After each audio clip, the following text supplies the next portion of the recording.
attempt to destroy people.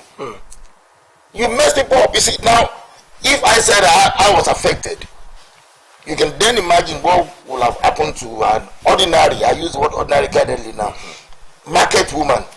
I went on and I saw what, I was really pained. And I reported all this to the governor. Because I filed CTREP to him on a daily basis. I reported all this. I saw plantain rotting. I saw oranges. I saw all of these things. And I saw people who were just sitting down with nobody to even buy anything from them. They don't have bank accounts. They deal with the cash that we bring. They don't have all of this. So you just punish people for nothing. So I don't know. So you see, I'm experiencing that made it difficult for us to now want to go out to go and prove what point. Now we're beating people who have been destroyed, whose businesses have been ruined. So at the time we had to appeal, and we did, to people go, please do this. In the northern part of the country, nobody even took them seriously. They just ignored this useless policy. They were just living their own lives because they would want to die. Go to Shasha, we saw tomato destroyed. I don't know the kind of callousness that people go about it because you were after it. It is now obvious that you were after a man that was several steps ahead of you. Which man? Tinubu, of course. What proof have you that? No, I don't even have to go beyond it. Before, I did not even think that we could descend this low. Because I also joined. Look, why would we be moving a lot of cash around? That, of course, the time given. But again, when we started hearing something about you telling me how much I will withdraw from my money when there is the Money Laundering Act, which has not been amended. For my personal account is 5 million. Then for corporate account is 10 million. So that has not been amended. You are not telling me that in a day I cannot withdraw more than 20,000 naira, 100,000 naira. Who are you, Emefiele? Now, who are you? Who are you? We have a law that guides our activities. Who are you? What exactly is the focal point or the fulcrum upon which all of these matters are turning? And what do I mean? If you look at it, they say if a place is lawless, then it's a place of chaos. Of course. Nigeria cannot be said to be a lawless country. No. At the time we actually portrayed ourselves to be lawless, to the outer world as a lawless place. Because you see, even the president of the country is not above the law. He may enjoy immunity, but he's not above the law. He is guided. That is why, when people became Facebook lawyers, saying that, they didn't join CBN, and then people, because of politics, they supported this unthinking policy. They supported. People were dying. Meanwhile, you knew you were moving dollars around. You are moving dollars around. So because they were going to buy votes. And how many Nigerians vote? Of about 230 million, or thereabout, our population. How many of us go out to vote? So you saw the results of the presidential elections now. What percentage of Nigerians participated? That will make you destroy people like this. You are going to catch bandits, and whose business is that? An average market woman should die because other people should go to the bar, to the bank, to the banking hall and strip themselves naked because they want to feed their children. You dehumanize people. How? In whose interest is a policy of the government?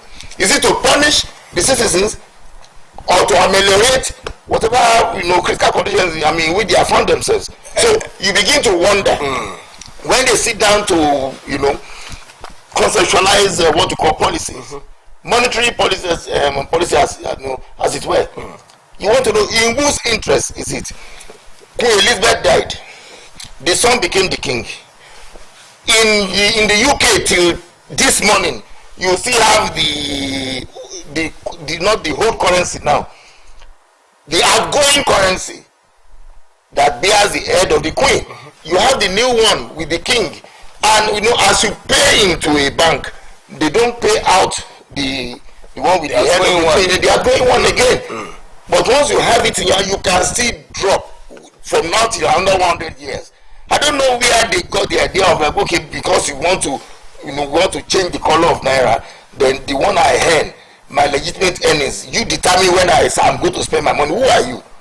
Now, what law back that monetary policy that you are a lawyer? Yes, and also when you now look at all of this, especially the response of Nigerians to that unpopular policy, and I also use that expression candidly, you would agree with me that there should be, of course, such reaction, but not in destructive manners. Many people went ahead destroying banks, destroying places. No, I think they acted out of frustration. What should have been the way and manner that reaction would be tailored in more civilized way. If there is provision that when you vent your anger in the legal process, it will release in the light of the day. No. You see, you cannot be beating me and you want to teach me how to cry, how to respond. It is difficult.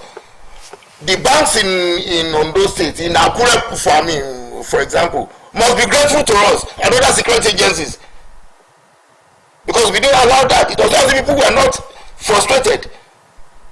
We just didn't allow it. We had to checkmate the movements of people. We had to move around. We practically begged. Yes. They are just lucky. It's not, who are you? You are beating me. Okay, my children are at home. They cannot feed. You are asking me to. You want to teach me how to cry, how to respond? I've been frustrated. I'm down. You dehumanize me to the point that I have to strip myself naked in the banking hall to prove a point. I wasn't asking for a loan. But I wasn't asking for a loan. My money, give me my money. I want to feed my children. How is that difficult? So what economic ailment was Emefiele and his handlers were trying to cure? This was the same Emefiele who released $2.5 billion to Dasuki. The money is meant to purchase arms. You push that into an economy and you are not expecting inflation. That is the man you call Emefiele. 2.5 billion. People were tried. People refunded money in the same Nigeria. Emefiele is that the one pontificating about how to keep the naira strong?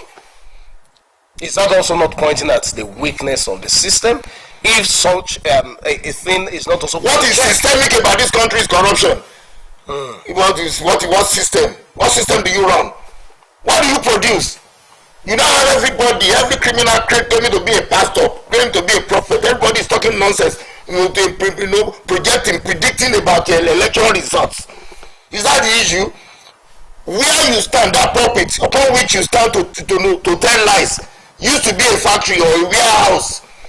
You are now paying for jobs. You took the space meant to produce, meant to provide jobs. You are praying to God to provide jobs. You must be stupid. So there must be a systemic overhaul. If it has to start from all of us. Okay. We must determine what we need. You cannot have an economy that does not produce anything. The only way to make it is to join politics. Join politics, sell cocaine, then you are made. You be a Yahoo, you be in the House of Reps, you be in the Senate. That is the only way to make it. Look, stop pretending that you don't know these people. To be a millionaire in this system, what is the source? You'll be able to trace it. You have to trace it. If I come to this place with a new vehicle of 30 million naira, you should ask me. You should ask me. It's not hidden. There's nothing like a sudden wet. He just made it. He is a crook. Show me a man who is suddenly wealthy. I tell you, he has just stolen. He has shortchanged you. It's as simple as that. Dr. Odebowale, issues have come up and then events have turned the way they are. For instance, now you find the unholy silence of the CBN, also the CBN governor, on the matter of compliance with the Supreme Court judgment. In fact, the presidency had to come out and say MFA does not have any reason not to comply with that judgment. But that was also coming on the heels of the ultimatum given the federal government that otherwise there will be a contempt action against them. So what exactly already filed it, and on those states is among these He's states. among. And of course, Emefiele does not enjoy any immunity.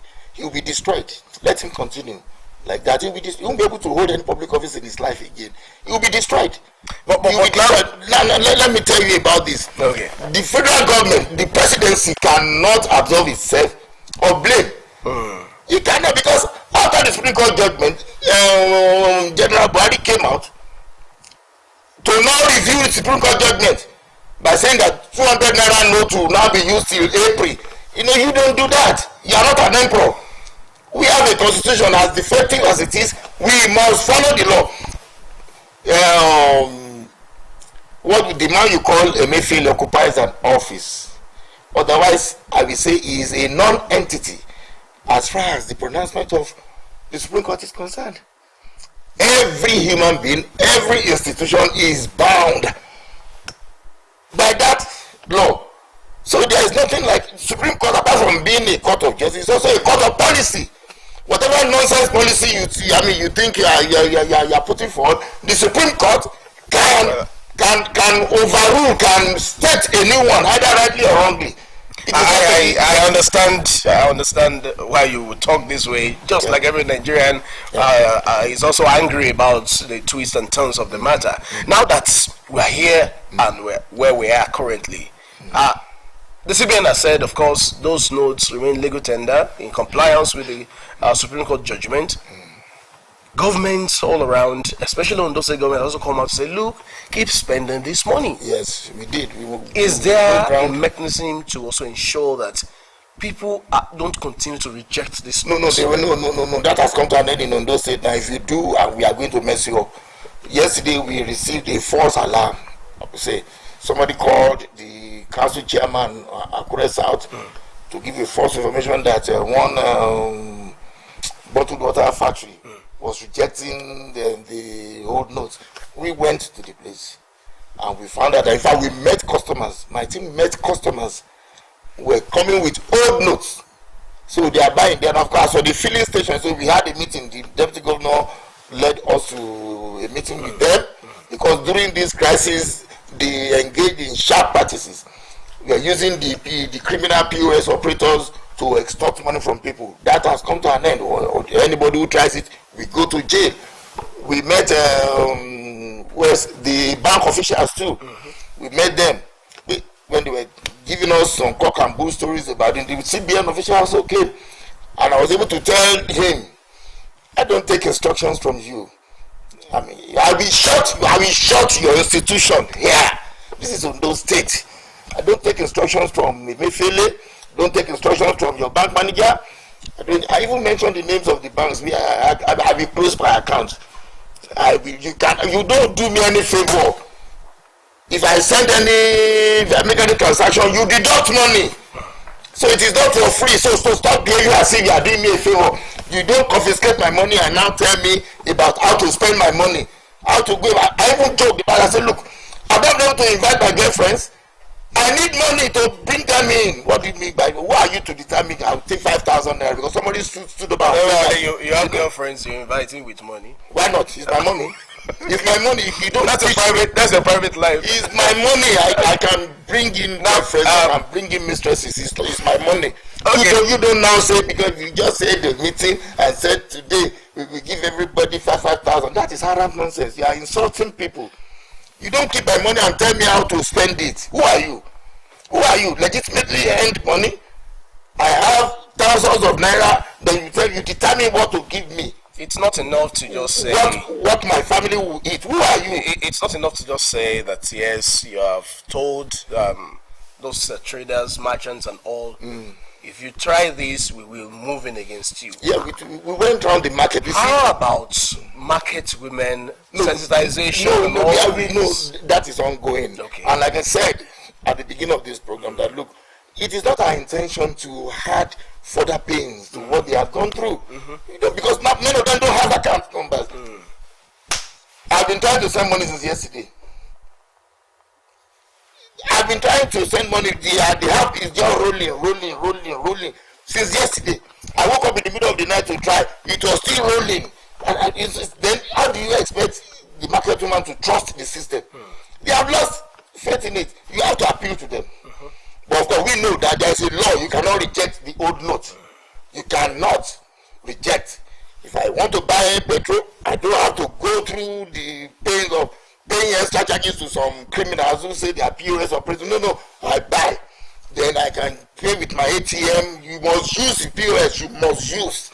It's part of the cashless, the grandiose charade you call, monetary policy. So you must comply. That is the law. And we are not in the position to be reviewing what the Supreme Court has said. It is the law.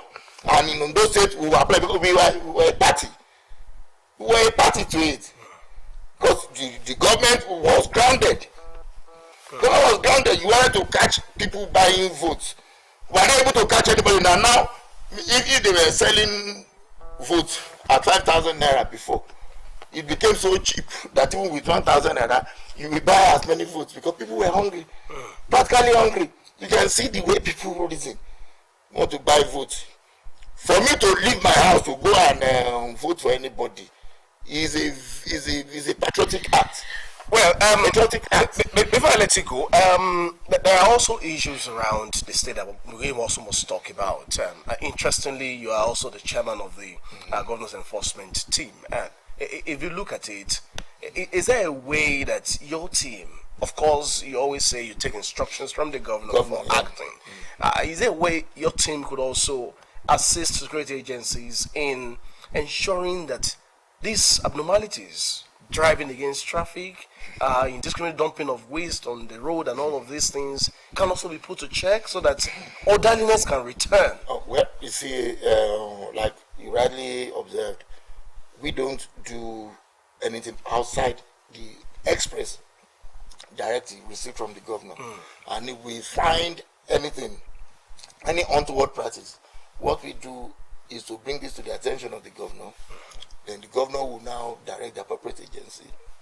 And we also rely on our feedback, things that will go and say, they have not done it too. They have done it too. I will not join those who collect money from the state to clear waste. And I won't ask my team to, we will rather compel them to do what they are supposed to do. And they get paid. Let everybody, then the security agencies, so since they have a duty to ensure that whoever drives against the traffic is prosecuted. It's like by Jeff Monley, is prosecuted. When the system is rotten, that's when people get away with it. All these Yahoo boys, these criminals, you see, now they get emboldened, now they are contesting. They get emboldened because you see, they don't have any jobs, they don't do anything. You go to nightclubs in the evening, you find them spending money. Nobody is arresting anybody. So you are talking about people driving against traffic. What are people killing people, driving and getting drunk and killing and felling traffic poles? You see, we are not going to teach anybody to do what is right. But whatever falls within the purview of our own operations, we will do. Then we'll file our own report and give to the governor, who is the chief security officer. Dr. Odebowale, I have to thank you very much for sharing your thoughts with us on these issues. And of course, the state will also be looking forward to more in ensuring orderliness and a new lease of life, as it were, in the Sunshine State. Thank you very much for coming. It's always my pleasure. All right, I'll take a break on the program. When we return, we're taking a cursory look at issues having to do with security. And of course, we'll be dealing with the issue we just discussed now. That's the issue of one-way driving in Ondo State. I'll be joined by the spokesperson of the NSCDC in Ondo State. Please do stay with us, everyone.